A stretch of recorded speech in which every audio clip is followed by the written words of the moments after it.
us that, the impossible is always possible.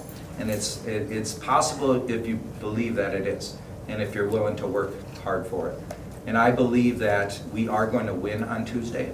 I believe we're going to win because everywhere I'm going, we're seeing people coming out of the woodwork who are inspired and fired up and ready to win this thing. And so before I do that, I want to also just mention a few people who are here today. From Amy Klobuchar's campaign, Kamal and Grace, who've been organizing.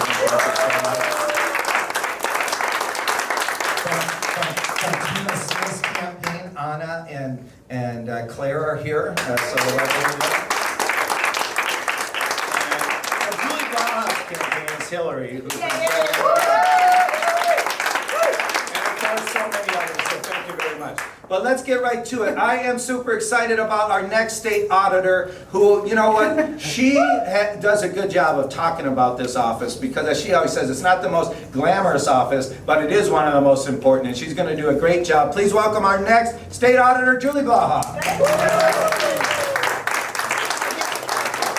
Julie Baha, and as a math teacher and as a recent treasurer of the Minnesota AFL-CIO, I'm not going to talk about spreadsheets today. And you know, if I'm willing to get off of that, off of the nerd stuff, you know I want to talk about something else. It's got to be important. It's got to be big. I want to talk about what last Tuesday means about next Tuesday. Now, a lot of us were probably up late watching all of the polls coming in from Ohio, and I, of course, as a union leader, was really watching Missouri. Missouri, yes, I can see there's some union people in the room. In Missouri, we defeated a right-to-work law. And right-to-work, for those of you who are new to that idea, is arguably the biggest attack on organized labor in the last 2 decades. It has a goal of decimating unions. It has a goal of destabilizing the entire labor movement. And for the first time in U.S. history, Missouri, a state, beat back one of these initiatives. Let's hear it again for the Missouri voters.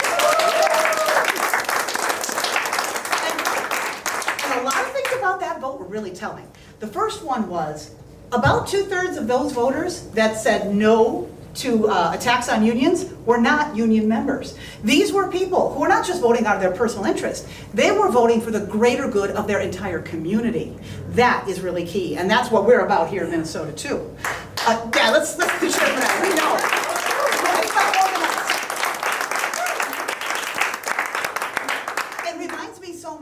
Of what we did also in our state when we got to be a first, where we were the first state that beat back anti-marriage amendment. How many of you were part of that effort? Give me a cheer for those of you who worked to preserve marriage equality in Minnesota. And when we saw that, when a state finally beat it back, what did we see? We saw marriage equality in our state. We saw it go across the whole country. And we are at that same tipping point. Just in the same way, the progressive movement is back on the rise again with support of labor and support of marriage equality. I believe that the kind of things that happen Tuesday are going to happen next Tuesday. And the best part of it is, the way it happened was the same way that we're going to win it over these next few weekends, next few days, not weekends. We have what, 4 days? 5 days? 5 days. And in 5 days, you know, we can do the most powerful thing that you can do in politics today, and that is having a one-to-one conversation. In Missouri, in Minnesota, we fought back really bad attacks by simply talking to our neighbors. One-on-one conversations, simple conversations at the door, that's what worked. I want you to imagine your favorite walk sheet, your favorite route, your favorite minivan thing. That works. It is the single most powerful tactic we have right now in modern organizing. And that's what we're going to do. We're just going to go neighbor to neighbor and tell our story. We're going to say why we care. We're going to hear why they care. And they're going to show up. So I am so excited to be at this great place with you. There is no better place to be in the progressive movement than right here, right now, on this day before you go out to the doors. Thank you for doing the most powerful thing you can do. Keep going. I know we are going to win on Tuesday. Yeah. Thank you.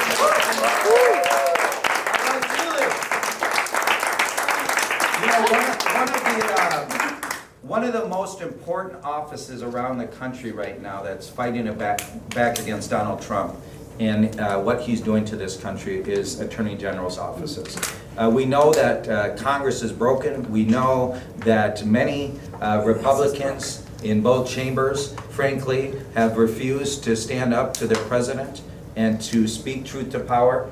But we know that there are Democratic attorney generals around the country who are using the power of their office to make sure that we're fighting back against Trump on things like the travel ban and on things like what's happening down on the border. And you know what? Matt Pelican, our DFL endorsed candidate, has been talking about this from day one. As he's traveled around the state relentlessly over the last year, he's talked about how we actually take hold of that power in that office and use it for good. Really, truly use it for good. It is one of the most powerful offices in our state.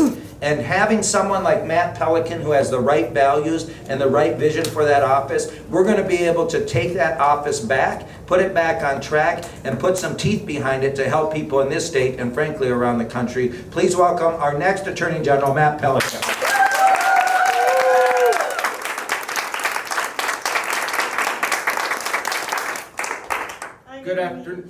Good afternoon, Democrats. I am happy to be back in southern Minnesota. I grew up in Northfield, just up the road a little ways, so it's a beautiful day here, and it was a fun time to get around the whole state. I got into this race a year ago because we need a strong and progressive and frankly ethical Attorney General. And I looked at an incumbent. Erin probably is too nice to talk about this, but I looked at it, in fact, it's her race now too. I looked at an incumbent who had an A+ from the NRA, who last year unilaterally gutted our background check system, went all the way to the U.S. Supreme Court with Ted Cruz on behalf of the NRA, speaking of marriage equality, was silent during the fight for marriage equality, dropped the lawsuit against the travel ban when no one was looking, and wasn't even on record opposing the one that was upheld by the Supreme Court, opposed paid parental leave in her own office and busted a union in her own office, was the last to join the fight for net neutrality, settled the 3M lawsuit for pennies on the dollar, and had overseen a 30% reduction in the size of that office. Everyone else in this race right now said 4 more years to that record. I said not on my watch.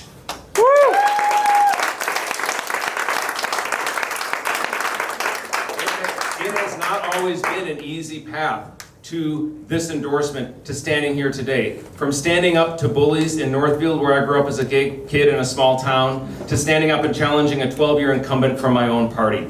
I will never back down from a hard fight just because it's hard. I will stand up and take on the fights that we need to engage in when it matters to make a difference for people. That's why I got in the race. That's the kind of Attorney General I'll be, and that's what you can count on for me starting in November. I'll tell you, the top 3 issues for me are fighting for a fair economy. We have to stand with working people. We have to shift the balance of power in this economy away from the entrenched powerful interests and back to the hands of working people in the middle class.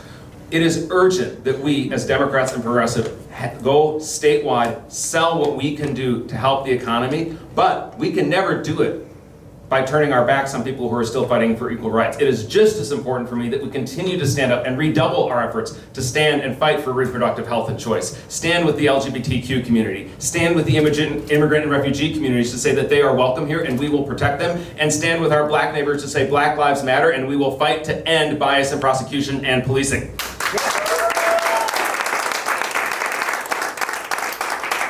This is a statewide campaign and it is a statewide message. I'll tell you, I went to the Women's March with my mom the day after Trump's inauguration in Washington.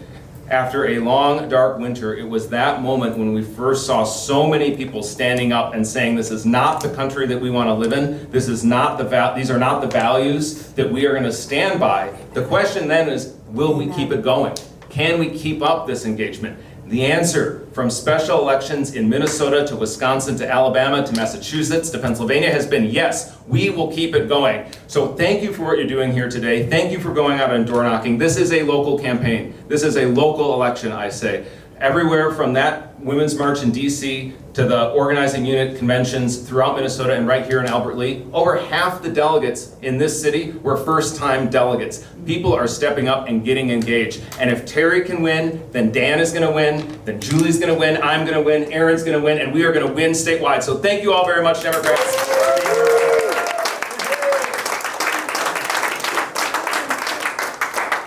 So I want to share a little story as way of an introduction to Aaron. I mentioned my father-in-law who lives over in Wells. He voted for Donald Trump. And I'm sure many of you have people in your own families who voted for Donald Trump, right? The I'm proud of you. But let me say, right after the election, I talked to Dave. He's a farmer, salt of the earth guy, not a racist bone in his body, not a bad bone in his body. He raised his family well. I asked him, why did you vote for Trump? He said, look, my healthcare premiums tripled to $2,000 a month. My wife's got Parkinson's disease. And none of my kids want to come home and farm the land that my family's farmed for 135 years. So here's this 79-year-old man, the tail end of his life, who should be carefree, not have a worry in the world about the future, and yet he has a knot of anxiety in his stomach. Along comes our candidates in 2016. Donald Trump, with his message of Make America Great Again, and Hillary Clinton's message, which in those final months became Stop Trump. Which one of those two messages was aspirational? Which one of those messages gave my father-in-law a sense that his future would be brighter, that there was hope? You see, one of the biggest lessons I've pulled from that 2016 election is it's not enough just to stand up and talk about how bad things are. It's not enough just to stand up and attack the Republicans. Sure, Donald Trump's a bad dude. We all know that, right? Mm-hmm. But how does that address that knot of anxiety in Dave's stomach? How does it give anyone any sense that their future is going to be better? And you see, that's why I love Aaron so much. Because when we talk about the politics of joy, that's what we're talking about. We are talking about giving people a sense that their hopes, their dreams, their aspirations are going to be met. And how we would do that when we're in control. I have never seen her attack her opponents. Sure, there's differences for sure. And they're important differences. But instead what Aaron decides to focus on is people's dreams and their hopes and what type of state they want to see and live in. That's why she's going to be a great governor. Because as I mentioned earlier, the impossible is always possible. If we believe it's not, then what in the hell are we doing in politics? Truly, think about it for a moment. That's why I'm so excited. And in 5 days, she's going to win. She's going to win. And then on November 6th, we're going to elect the first woman governor. And more importantly, we're going to elect a governor who brings joy back to that office. Please welcome the next governor, Aaron.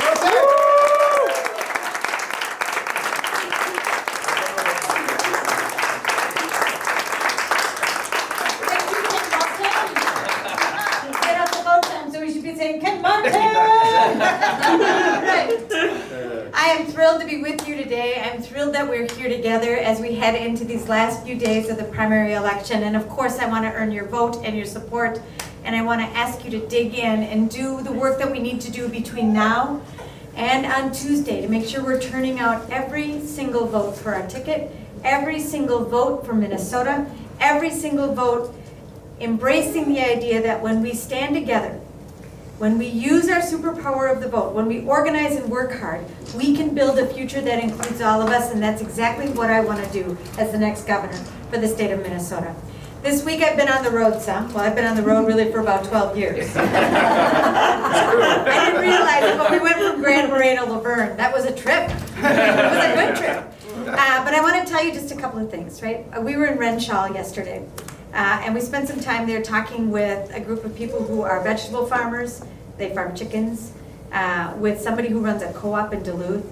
With a person who runs 3 different restaurants in Duluth. And here we are in that range, right? Just 50 so miles away from Duluth. This group of people talking about how they're building the chain of food supply from farm to table, from farm to CSA, from farm to co-op, from farm to restaurant. And they're overcoming some of the barriers that Minnesotans are finding to hold on to wealth and opportunity in their small community of Renshaw.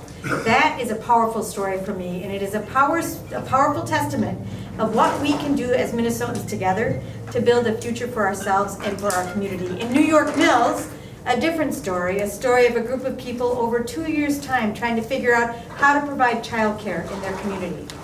They build boats in that community. It's a manufacturing community. They're short a workforce, and there are people at home who want to work, but they've got young kids and no childcare. What do we do about that? And instead of waiting, that community came together. Now, it's taken them a couple of years, but it is the HR director from that manufacturing company, Head Start teachers, a county commissioner, the mayor, some city councilors, all coming together over 2 years' time and finding a solution to build a co-op in a public building. They need a little technical assistance from the Department of Economic Development because they're thinking about a new model of childcare, a cooperative model that allows different childcare providers to work out of one place. And they need some help from bonding, right, to make sure that that public facility meets the needs of a childcare facility. But they are figuring out a solution to meet the needs of their community. That inspires me. When I think about the work that happened in Minneapolis to raise the wage to $15, that is Minnesotans ahead of policymakers inside the Capitol saying we need to do more, and we're going to stand together and we're going to get that done. And 2 weeks ago when we announced our broadband idea, right, Connect Minnesota, we're going to use that sales tax revenue that's coming into the state to make sure we finish the job on border-to-border broadband. What I heard from people across the state was finally someone's making a commitment to us, and I also heard it in North Minneapolis. Because there are places across the state that are feeling and are experiencing that idea that they are left behind by a dysfunctional government inside that state capitol right now that's too focused on winning the next election, and the power is being held onto by status quo interests that want to hang on to what they have right now. So that brings us to right here, and the powerful fight on the part of the people here in Albert Lea to save their hospital. And you have shown us once again the power of what we're able to do when we stand up together against a difficult foe, in this case against Mayo. Mayo, an important part of Minnesota. Mayo, a place where people get excellent health care, but Mayo making decisions about who's going to get health care and where. And that's more about their bottom line than it is about this community. I am inspired by the work that you have done, and I am committed to you, and I am committed to us. And that's why I'm running for governor. Because I know that when we stand together, when we stand up for our shared values, when we stand up for a vision for the people of Minnesota, we're unstoppable, and we have some tough issues in front of us, and it's going to take all of us to tackle them, to make sure people have access to health care that they can count on when they're sick. I'm a single payer supporter. We're going to get that done. We want to make sure we've got strong public schools for our kids, infrastructure that supports our families and our work. We should not have to choose between work and caring for our new babies, our cherished elders, our sick family members, paid family leave, child care, elder care. We got to get those things done. And we can make sure that Minnesota is a state where people, regardless of who they are, from where they've come, their race, their ethnicity, their gender, all of us together can benefit and live in this state and prosper together. But it means taking on some tough issues like structural racism, right? It means recognizing that right now we've got a strong economy that's working for some but not everybody, and too many people are working hard and they're not getting ahead. I believe in us. I believe in our capacity to take on every tough issue, and it starts with us. The answer to the cynicism in politics, the answer to what's hard in our lives in Minnesota rests with us. And it starts with this election on Tuesday. So who's going to use their superpower and cast their ballot on Tuesday? Yeah. Who's already voted? Even good job. Good job. And who is going to use the power of their voice to make sure their friends and neighbors are getting out to the polls? We need to do that part. The most powerful voice that we have, and Julie Blaha was talking about this, is our ability to talk to one another about why it's important. So here's what I'm going to ask you to do. Vote for sure. Talk with your friends and neighbors, not just in the run-up to this election, but more generally about the power of a kind of politics that is about us. When we put us back in our politics again, when we set our sights on building a future for the people of Minnesota, not only do we win elections, but we gain the power, the ability, the organization, the people power to actually move that agenda, and that's what I want to do as your next governor. I can't wait to be our nominee. I can't wait to take it to Tim Pawlenty or Jeff Johnson, whoever comes out of that race, because we're going to defeat them as well. But mostly, I am so excited to be the next governor, to work with you, to work with the people of Minnesota, because I know together we will build a bright future for everybody. Use your superpower. Let's get to work. Let's vote. Let's turn out the vote. Thank you.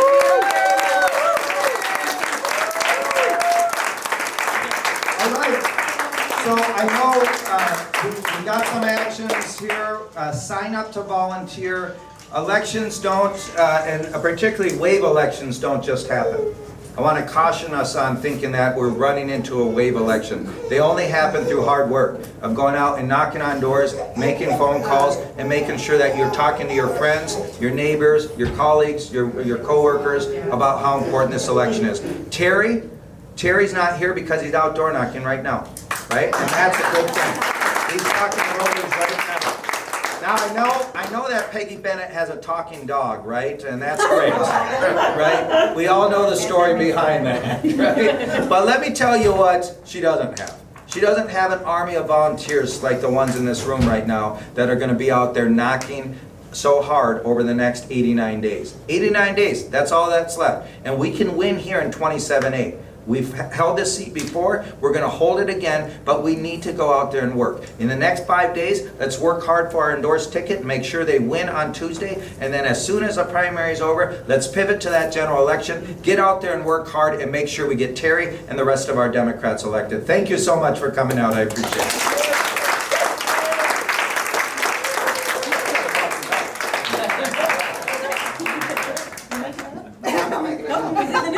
It's in the news. Ask anyone.